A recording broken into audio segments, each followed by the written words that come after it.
ना जाने इस दुनिया में हर रोज कितनी सारी टेक्नोलॉजीज को डेवलप किया जाता है और ना जाने ही कितनी सारी टेक्नोलॉजीज को हम इंसानों के कामों को आसान बनाने के लिए मॉडिफाई किया जाता है। आज के समय में हम इंसानों की जिंदगी पूरी तरह से मशीनों पर निर्भर हो गई है। लेकिन सोचिए दोस्तों, कोई ऐसी चीज कब तक हमारे लिए हमारा ही काम करेगी जिसके पास सोचने और दुनिया को जानने के लिए खुद का दिमाग हो।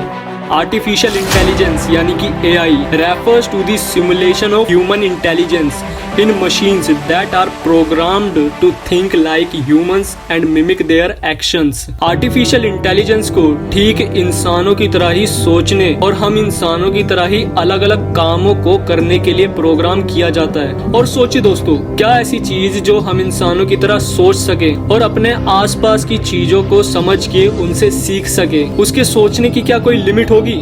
बिल्कुल भी नहीं।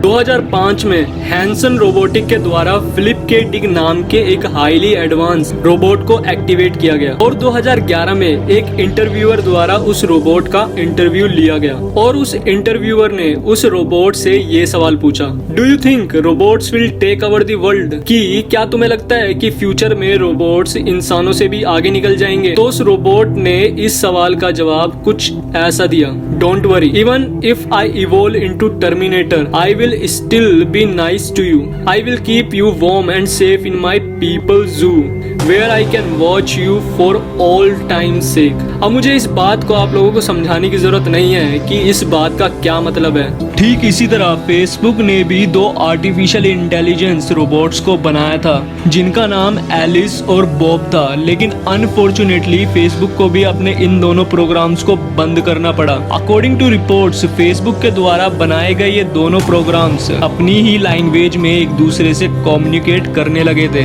जिस वजह से फेसबुक ने इन दोनों प्रोग्राम्स को शट डाउन कर दिया। इस बात में तो कोई शक नहीं है कि फ्यूचर में अगर AI इंसानों से आगे निकल गए तो वो हम इंसानों को ठीक वैसे ही ट्रीट करेंगे जैसे आज हम ह्यूमंस एनिमल्स को करते हैं।